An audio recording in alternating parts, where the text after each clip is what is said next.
Provérbios, capítulo 16, versículos 1 e 2. O tema do nosso estudo nesta noite: tomando a decisão certa.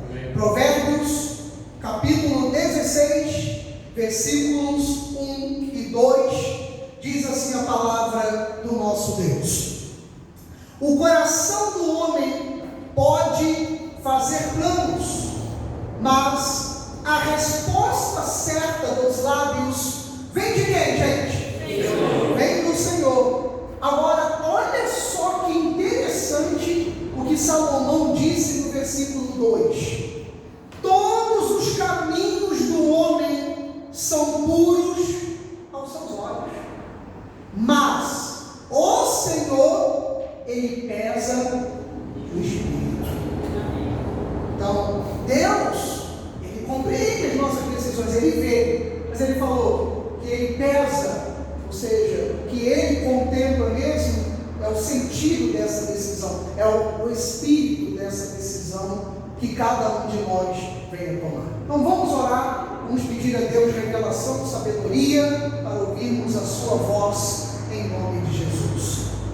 Pai Santo, Pai bendito, mais uma vez louvamos e engrandecemos ao Teu nome. Muito obrigado, meu Deus, por esta oportunidade. É bom estarmos em Tua casa, Senhor, nesta noite, e esses próximos 30, 40 minutos serão muito importantes, que serão minutos onde nós vamos ouvir a Sua voz. Senhor, eu estou aqui sobre esse altar, não estou aqui para falar de política no sentido de um candidato. O que será dito aqui nessa noite, Pai, será para realmente dizer ao Teu povo o que a Tua palavra nos ensina, o que a Tua palavra nos capacita, nos prepara para tomarmos as melhores decisões em nossa vida. Então, por isso, Deus, fala-nos segundo o Teu querer, fala-nos segundo a Tua vontade, no nome de Jesus, para a Tua glória, e a igreja de Cristo, a igreja abençoada em Deus, diga amém.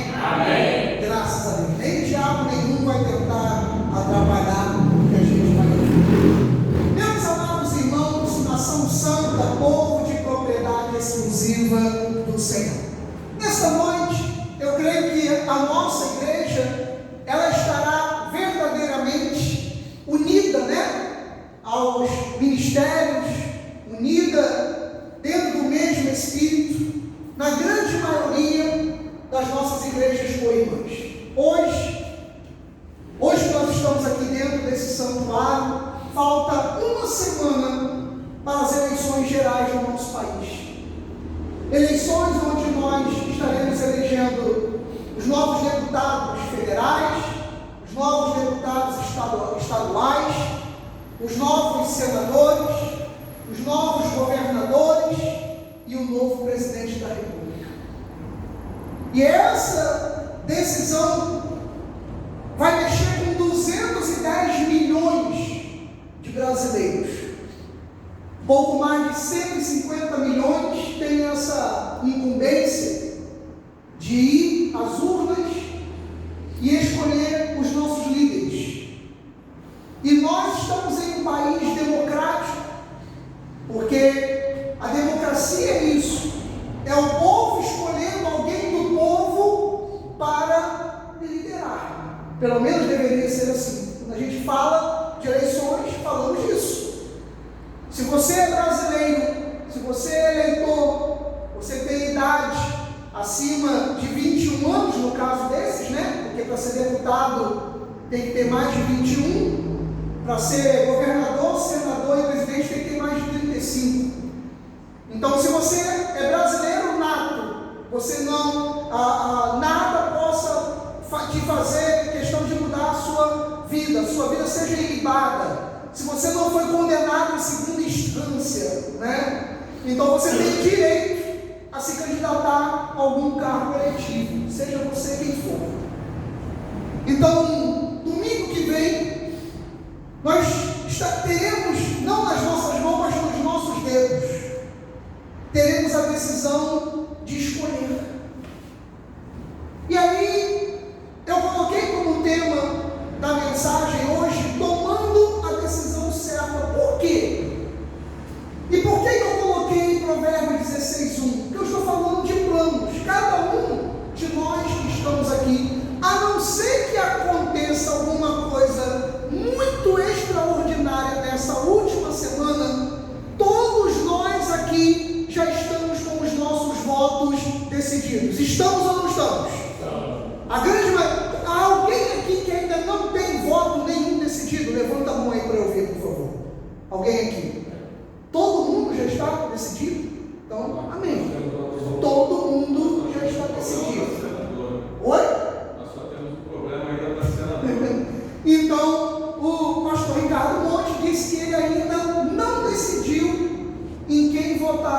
na questão do Senado. Mas a grande maioria já tem na sua mente ou um candidato, uma candidata, ou vai votar em branco, ou vai votar em nulo.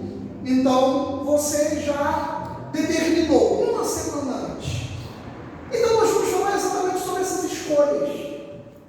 Porque quando a gente fala de decisão, hoje nós somos o reflexo daquilo que um dia nós decidimos. Isso que você chama hoje de problema, foi você que escolheu. É verdade. Ah, pastor, meu marido é um problema na minha vida. Foi você que escolheu casar com ele. Minha esposa é um problema na minha vida. Foi você que escolheu casar com ela. Ah, meu filho é um problemaço na minha vida. Na hora que você, não vou falar não, mas você também não gostou. Mas você poderia ter evitado. Mas você não evitou. Ah, pastor, essa empresa que eu trabalho é um problema na minha vida. Você escolheu trabalhar lá. Pastor, eu não estou feliz aqui na igreja. Também foi você que escolheu vir para cá. Então, eu estou mostrando para você, por exemplo, a grande parte das pessoas que estão aqui na igreja nessa noite, entre os que eu conheço a história, grande parte que sai a metade, não é nativo de Cabo Frio ou da região dos lagos. Estamos aqui porque nós decidimos estar aqui.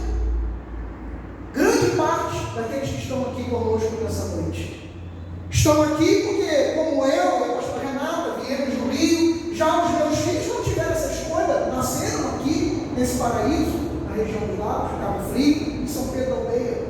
Então eles não tiveram escolha. Mas nós, quando humanamente imaginando que eu poderia dizer que um dia eu ia ser amigo do Josimar. Josimar veio lá de quase do Rio Grande do Norte, veio parar em Cabo Frio, eu saio do Rio e venho parar aqui em Cabo Frio. É impossível aos olhos humanos a gente se conhecer. É verdade ou não é, pessoal? Aos olhos humanos é impossível a gente se conhecer. Olha onde você nasceu e olha onde eu nasci, e fomos nos conhecendo numa outra cidade que não tinha nada a ver com a minha vida e com a tua vida. Então, o que fez isso, Josimar? As nossas escolhas. Claro que nós colocamos, você trata disso, um propósito de Deus, um projeto de Deus. Mas eu digo, nós escolhemos. Então a Bíblia diz que o homem pode fazer planos. E aí eu te pergunto, os planos que você fez te trouxeram solução ou problemas? Eu não estou falando de problemas de crescimento. Eu não estou falando disso. Uma pessoa que tem um boleto de 10 mil reais para pagar, ele não pode dizer que ele está com um problemão. É um problema de crescimento. Problema mesmo é quando você tem uma conta de luz de 105 reais e você não tem dinheiro para pagar. Aí é problemão. Ou porque você está desempregado, ou porque você não tem recursos. Agora, quando a gente tem um boleto de 10 mil reais para a gente pagar, é porque você cresceu na vida. É um problemão? É. Mas você cresceu na vida. Então isso foi uma decisão. Isso foi uma decisão. Foi um passo que nós demos. Então a Bíblia diz que o coração do homem, ele pode fazer planos. Você planejou? Você escolheu alguma coisa? E repito, se hoje o que eu e você estamos passando, seja bênção ou dificuldade, isso que nós estamos passando hoje é um reflexo de uma nossa decisão. Porque Deus nos escolheu para a salvação. Isso realmente não dependeu de nós. Mas Deus não nos fez robôs. Deus não nos fez robôs. Ele não pegou uma linha de marionete, colocou na minha cabeça e na sua e disse, vá para a direita, vá para a esquerda, faça isso, faça isso. Não, as nossas decisões, ele diz, faça isso. Se eu não fizer, eu tenho consequências. Eu tenho consequências. Eu mando, antigamente falava torpedos, eu mando hoje mensagens para várias pessoas. Amanhã eu mando para o pastor Ricardo, ele ouviu e veio. Eu mandei para um monte, só ele veio. Aí tipo, às vezes a pessoa fala, e se fulano não veio? Problema de fulano, quem perdeu foi ela.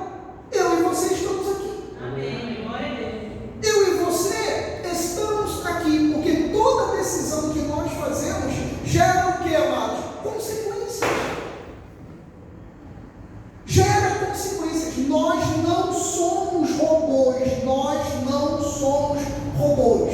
Então, nós precisamos tomar decisões hoje que vão trazer de alguma forma consequências amanhã. Esse amanhã pode ser amanhã, segunda-feira, pode ser terça-feira, pode ser sexta-feira, pode ser domingo, pode ser daqui a 1 ano, 2 anos, 5 anos, seja quantos anos for. As decisões que nós tomamos aqui hoje vão se refletir em algum momento na vida. E domingo que vem é exatamente um desses pontos. Por isso que eu botei lá no convite para o culto de hoje. O que nós vamos viver domingo que vem, gente, é o que nós vamos decidir o nosso futuro. Alguém aqui era vivo em 1900, vivo não era morto e viveu, né? Alguém aqui era nascido em 1989?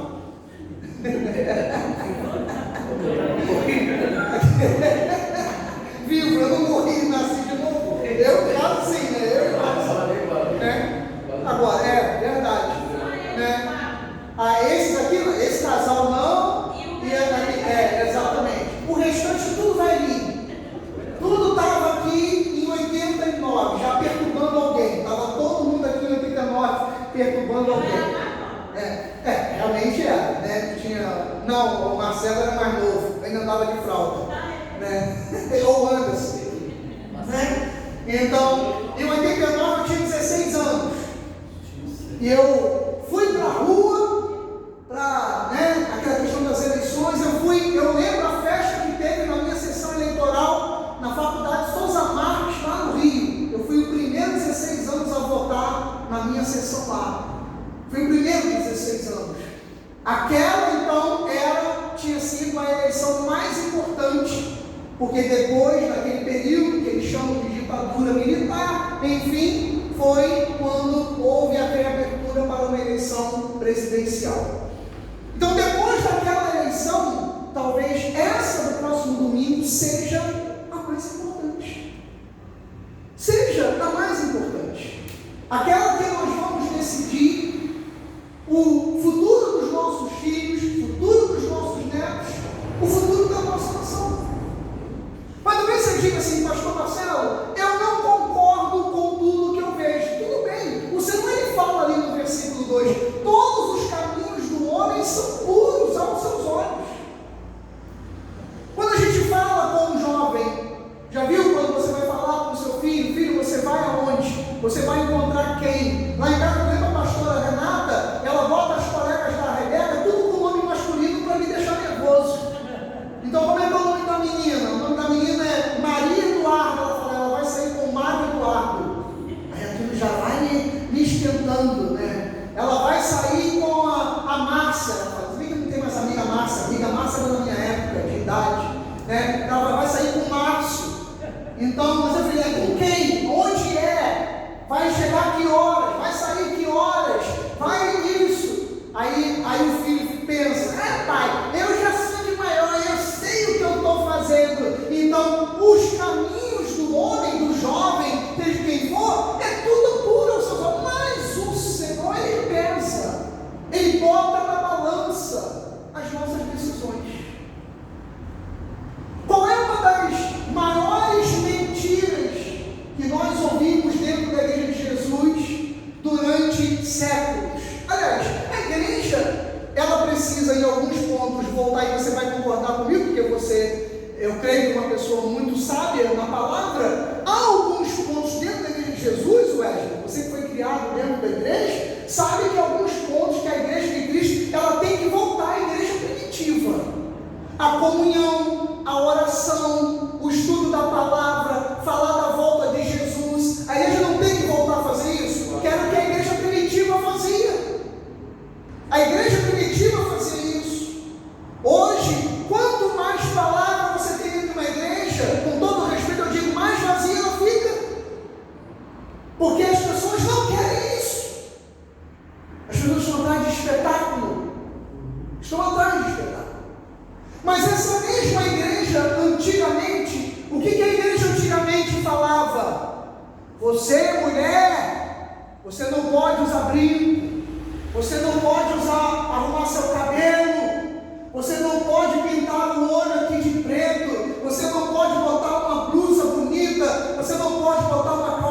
cumprida, senão você é Jezabel. Aí chegava lá no trabalho, o cidadão, aí via a secretária, via a colega de trabalho, toda bonitona, aí ele não tinha em casa, ele ia para Jezabel na rua. Ou o contrário, às vezes o varão não acertava a barba, não tomava um banho cheiroso, não se arrumava para sua esposa, chegava lá o varão no trabalho, no ouvido dela, e pronto. Aí quantas vezes nós vimos isso dentro da igreja? As pessoas feias, tanto os homens quanto mulheres, não podiam se cuidar, não podiam se arrumar. Eles estão rindo. Não, até feio tinha até parecer, né, mas pelo menos não é roça. Eu já estou de olho aqui, eu sou careca. Pô, fica eu e Ricardo. Tem que cortar esse cabelo, Ricardo. Tem que aparar essa carequinha aqui, ajeitar. Eu fico de barba a semana toda, faz a barba, para vir domingo para a igreja, né? A gente pode até ser feio, mas a gente dá um jeitinho, bota um desodorante para ficar cheiroso, uma coisa assim, né? Então, esse tipo de decisão que a igreja lá no passado, ela dizia que era errado, hoje a gente entende que pode fazer. Outra, que quem estudava, se você era de uma igreja e você chegasse a uma faculdade, já dizia, cuidado, que a letra mata. Então, se você fizer faculdade, cuidado, que a letra mata. Teologia, você é teologia, para tu ver. Você que é pastor, pregador, preparava um esboço. Preparar esboço não, tem que ser no Espírito, tem que abrir a Bíblia, meter o dedão em cima e ver o que Deus vai falar. Quantas vezes nós vimos dentro das igrejas ser assim? Quantas vezes nós vimos? E o que hoje nós entendemos? Quantas igrejas você vê darem cursos de teologia, cursos na Bíblia, e você tem que aprender, até porque o que diz Oséias 4:6, você lembra? É o quê? Eu choro. É o quê? O meu povo está sendo destruído porque falta o conhecimento. Então hoje você entende que você pode e deve chegar a uma faculdade, deve chegar a uma pós, a um doutorado, a um mestrado. Você pode e deve, você deve correr atrás disso. Você não vai, exatamente, você não vai perder a sua salvação por causa disso. Então a igreja, nós vemos aí durante um período que a igreja também falhou em algumas coisas que nós achávamos que era bíblica, incluindo essa questão de que a igreja não se mete em política. Quantas pessoas nós ouvimos falar isso? Que nós entendemos o quê? Que a política é algo sujo, que a política ela é imunda. Sim, grande parte dela é. Grande parte dela é. Mas grande parte dela é porque nós escolhemos assim. Ninguém, ou isso está passando no Brasil, as pessoas durante muitos anos no Brasil, elas escolheram políticos por aquilo que elas iam ganhar. E grande parte das pessoas ainda continuam assim. Elas não pensam no amanhã, elas pensam no hoje. Eu vou votar no candidato B, porque o candidato B eu comprava picanha.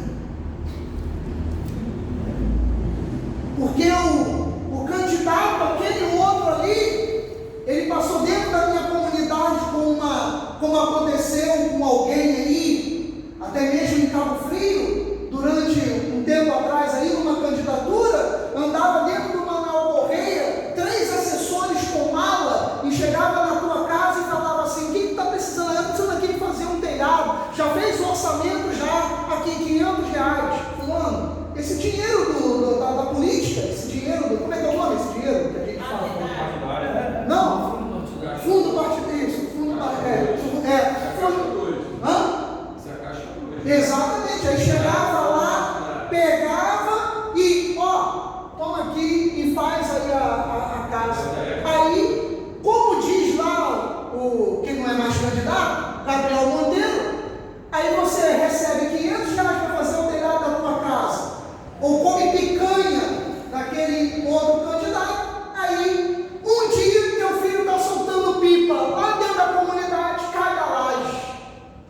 Aí ele para na UPA. Aí quando tu chega na UPA, não tem enfermeira, ou a enfermeira não tem material, ou o médico, que é um sabe lá Deus o quê, olhou, é mais um a morrer, vira as costas. Aí depois vem lá de dentro assistente social e diz, ó, infelizmente o seu filho morreu. Aí você quer quebrar a UPA. Não, tinha que quebrar a tua cara. A tua cara eu falo da pessoa que faz isso. Por que a UPA não tem nada? Porque você vendeu o seu voto por 500 reais para fazer um telhado na tua casa. Então, foi isso que matou o teu filho. Foi você mesmo que matou o teu filho. Foi você que matou o teu filho. Foi você que matou o teu filho. Porque como disse ali o pastor Ricardo, seja caixa 2 ou não, passou para a mala e foi distribuindo não sei quantos mil para a dentadura, para o telhado, para comprar uma roupa, para comprar um celular, para comprar não sei o quê. Aí depois fecha a avenida, queremos justiça, queremos justiça, queremos picanha. Por quê que fez isso? Por quê? Porque a pessoa vendeu. Ninguém pensa no amanhã. Ninguém pensa no amanhã. Eu já ouvi essa história dizendo que foi Hitler, outros já falaram para mim, foi Mao Tse Tung, que foi Stalin, então eu ainda não sei quem é, mas tenha sido, os três são assassinos. E o que eles fizeram? Seja qual for dos três dessa história que você já ouviu. Vamos dizer então que tenha sido Hitler, que eu já ouvi pelos três, Mao Tse Tung, Stalin e Hitler. Três, esses sim, genocidas, fascínoras da história, né? E ali ele pegou uma galinha, acho que você já ouviu isso, ele pegou uma galinha, botou em cima da mesa, ele despenou a galinha todinha, a galinha querendo fugir, ele deu um mata-leão na galinha, tirou as penas da galinha todinha, pegou a bichinha, bateu nela e jogou ela no chão. Ela saiu correndo.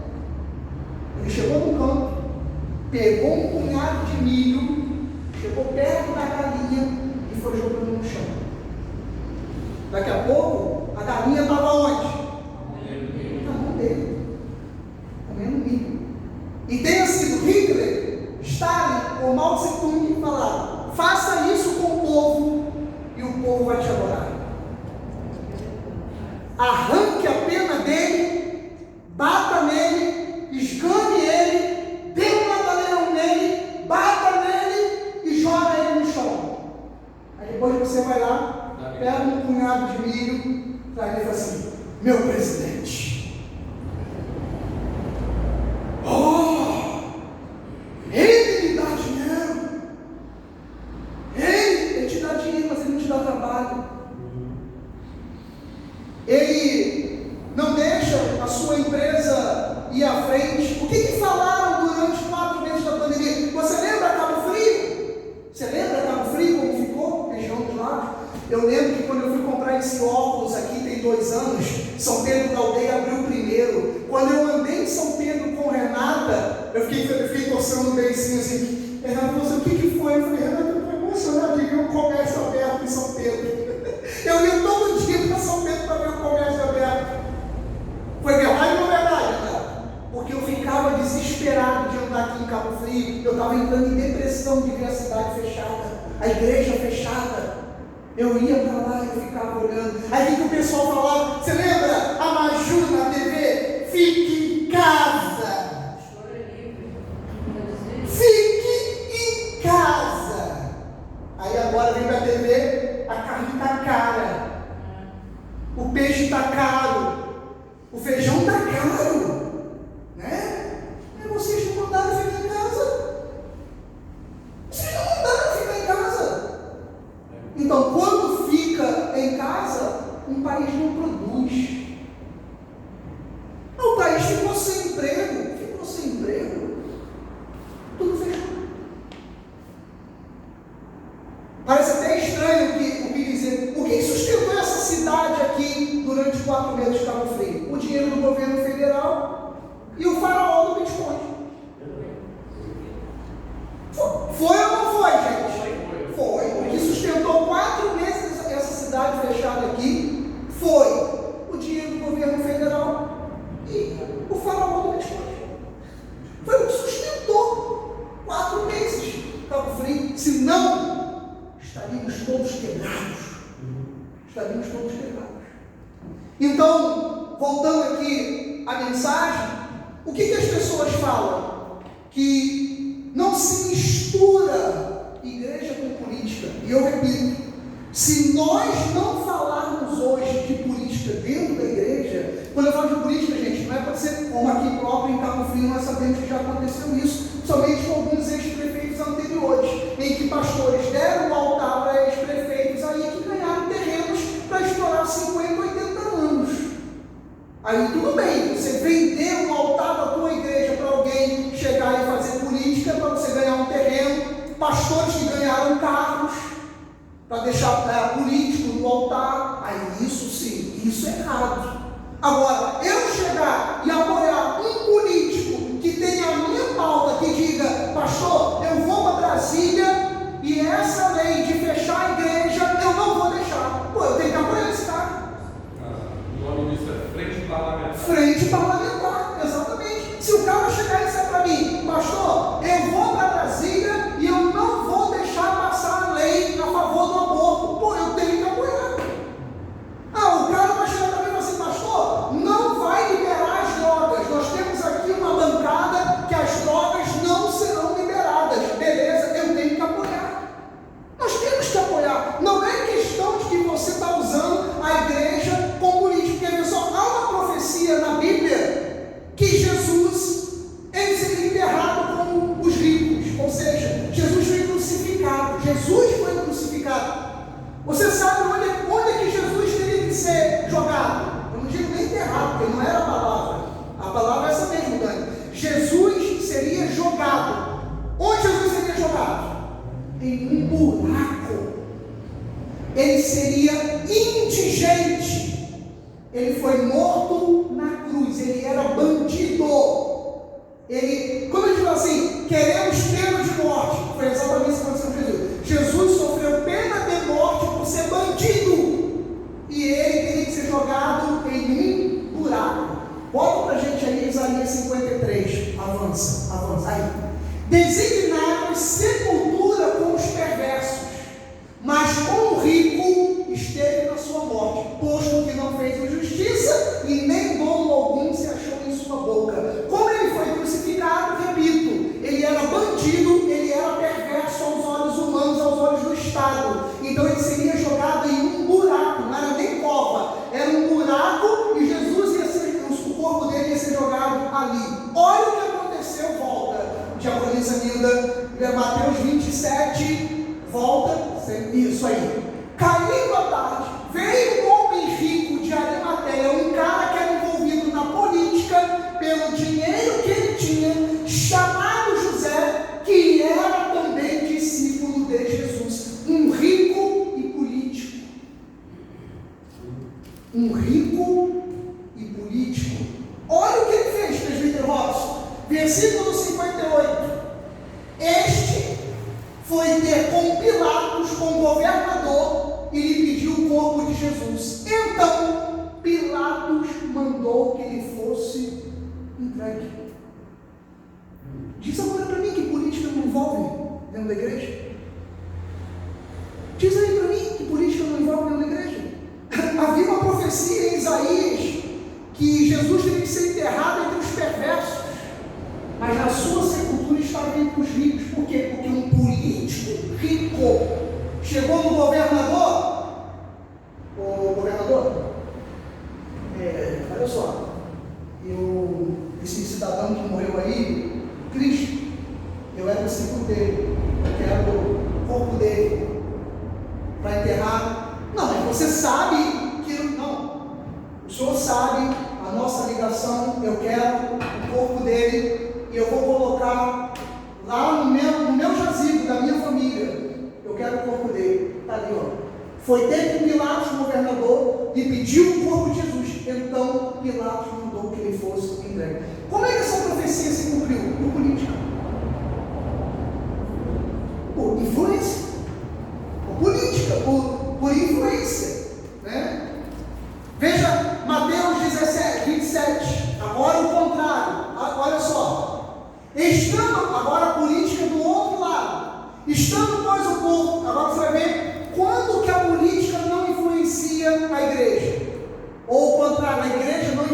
influencia a política. Estando, pois, o povo reunido, perguntou-lhes Pilatos: a quem quereis que eu vos solte? A Barrabás ou a Jesus, o chamado Cristo? Então o governador chegou e falou: quem vocês querem soltar? Barrabás, o bandidão que era o mais procurado da época, que foi preso, ou Cristo? 18. 19. E estando ele no tribunal, a mulher de Pilatos mandou alguém dizer a ele: não te envolvas com esse justo, porque hoje em sonho eu muito sofri por seu respeito. A mulher de Pilatos teve um sonho que Jesus era bom, que Jesus era justo. Então o governador Pilatos, que tinha nas mãos, como o presidente fez com Daniel Silveira, né? O líder tem aquela condição de dar a misericórdia, a graça, né? Então ele tinha esse poder. Se ele quisesse soltar Jesus, ele teria soltado. E por que ele não soltou? Porque a igreja nesse momento não tinha influência política.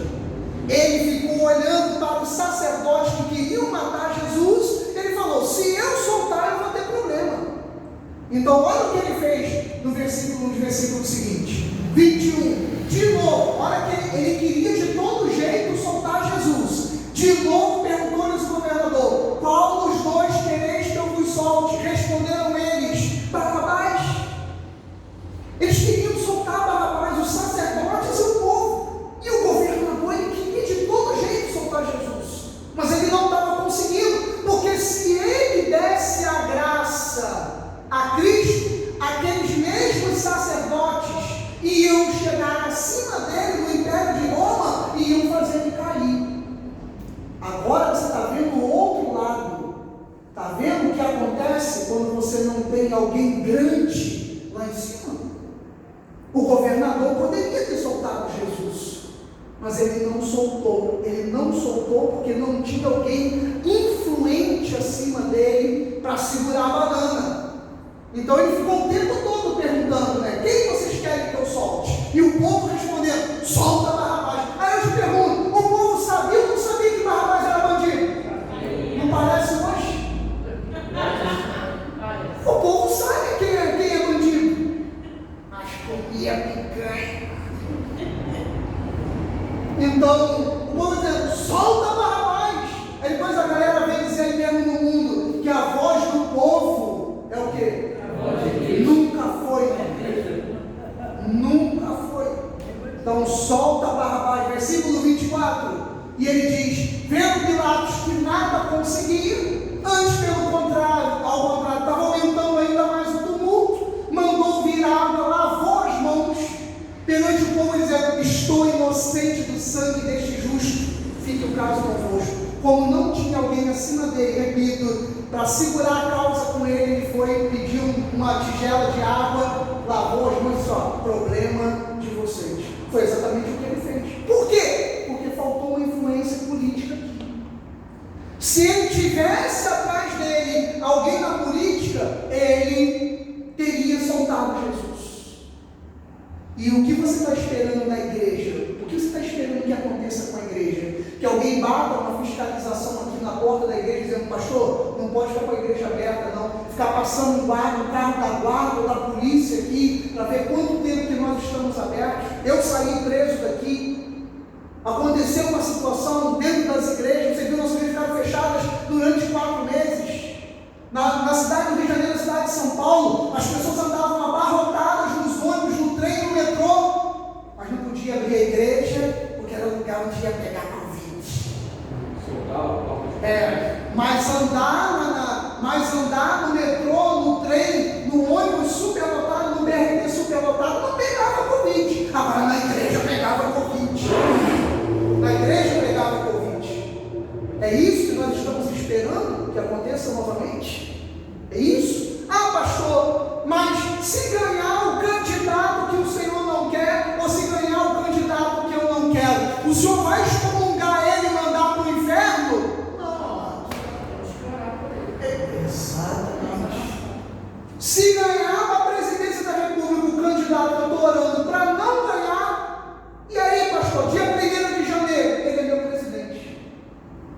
Como o atual, queira você ou não, quando eu vejo alguém falando aí: esse não é meu presidente, então quando ele pagou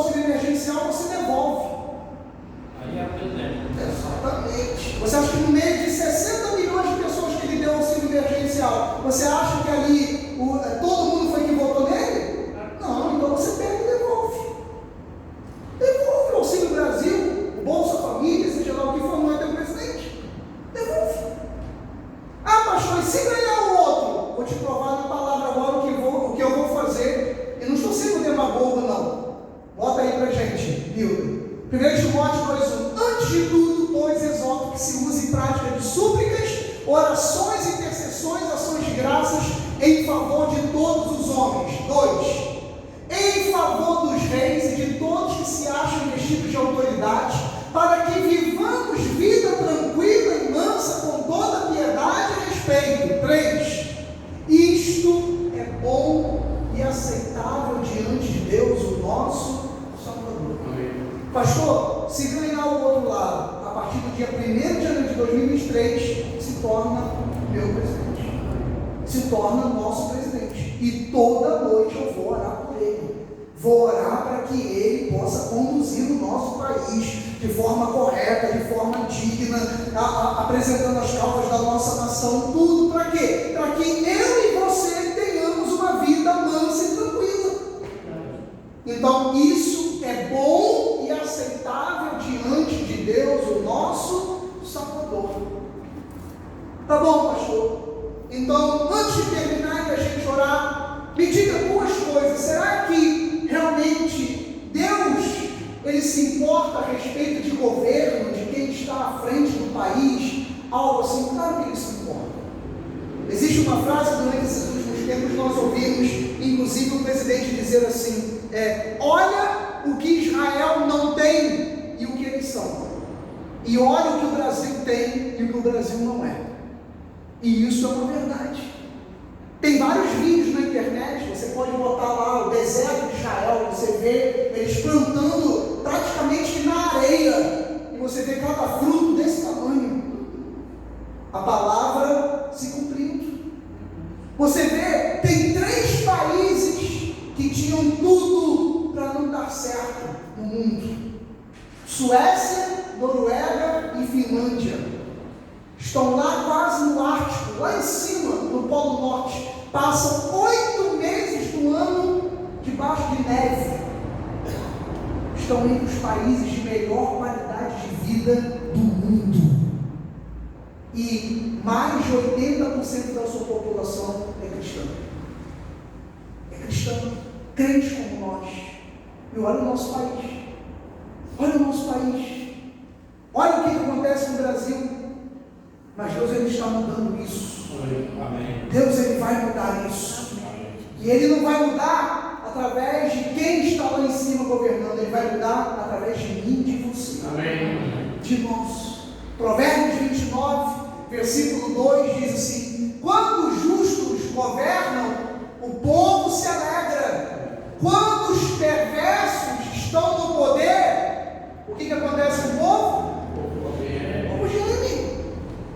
Se você gosta, você está me assistindo aí na internet, não está gostando da mensagem, ficou até agora, que está terminando, se você gosta da esquerda, se você é a favor da ideologia de gênero, se você é a favor do aborto, se você é a favor de liberação das drogas, se você é contra a família, você é a favor da anarquia, se você é contra tudo isso, faz o seguinte: vai para Cuba, vai para Venezuela, vai para Argentina, vai para lá. Lá está maravilhoso. Vai para lá. E aí, está escrito, é a palavra. Você pode até ser contra mim, mas olha o que a palavra diz: quando o justo governa, o povo se alegra. Quando o perverso está no poder, o povo, ele geme. O povo, ele sofre. O povo sofre. Na Venezuela, não tem mais nem cachorro. Não estou falando isso zoando, não, é verdade. Estão comendo os pets. Está aqui agora a Dani e o Wesley preocupados. Estão comendo os pets na Venezuela. Não é porque as pessoas querem fazer, porque vê o filho gemendo dentro de casa querendo comida, né? Então o povo geme. E eu termino então com o livro, o Salmo 33, que é muito conhecido, né? O versículo 12, que diz assim: feliz a nação cujo Deus é o Senhor. Eu creio, amados, chegará um dia que esta nação terá um pastor como presidente da República. Chegará esse dia. chegará um dia em que nós teremos realmente alguém lá em cima que possa dizer, sabe, alguém que tenha sido criado na igreja, no Evangelho, que ame realmente a palavra, que ame a Deus. Nós teremos um dia. E a Bíblia diz: feliz é a nação cujo Deus é o Senhor, e o povo que Ele escolheu para ser a sua herança. O Brasil não é de Aparecida. O Brasil não é da religião afro. O Brasil não é de homens. O Brasil não é de entidades. O Brasil não é do Papa. O Brasil não é dos santos. O Brasil é de nosso Senhor e Salvador Jesus Cristo. O Brasil pertence ao Senhor. Amém. Há um trono nessa nação. Deus escolheu a nossa nação. Deus escolheu a nossa terra. Então não se esqueça do primeiro versículo que nós lemos nessa noite. O homem pode fazer planos, mas a resposta certa, procure saber qual é a resposta certa. Eu não estou falando agora apenas do presidente do nosso país. Você sabe que eu não vou dizer um semi-presidencialismo, ele é um semi-parlamentarismo, vamos dizer assim, que o presidente não pode fazer nada se você não escolher um bom deputado, se você não escolher um bom senador.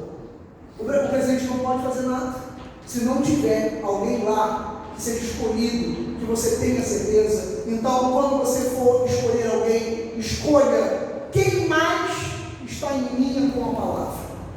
Escolha mais próximo da palavra. Tente conhecer. Se você vai tentar reeleger alguém, veja o que ele fez. Veja o que ele fez. Existe um site chamado políticos.org. Entra lá e veja o que o seu candidato ele fez. Veja lá as propostas, o que ele aprovou, o que ele é a favor. Faça isso. Se estiver em linha, mais próximo com aquilo que nós cremos, então escolha. Descanse seu coração. Essa semana, ore mesmo pelo Brasil, ore pela nossa nação. Os Estados Unidos, eles disseram que na questão política do mundo, lá, a parte deles do Departamento de Estado, eles disseram que as eleições no Brasil são o maior evento político do ano no mundo. Para você ver. Eles lá falaram que as eleições no Brasil são o maior evento político no mundo no ano de 2022. Gente, estou falando sério, como pastor, com temor e tremor, durante essa semana, realmente, escolha aquilo que Deus colocar no seu coração. Faça, com que pese o Espírito de Deus pela sua igreja, pelo Brasil, pelos seus filhos. Eu não quero chegar aqui amanhã com você encostado aqui num canto na tua casa, juntar menos gente do que nós temos aqui e dizer: olha, você tem o dízimo, eu não quero isso. Eu quero que o nosso país tenha liberdade para dizer que Jesus Cristo é o Senhor. Assim seja, assim diz o nosso Senhor.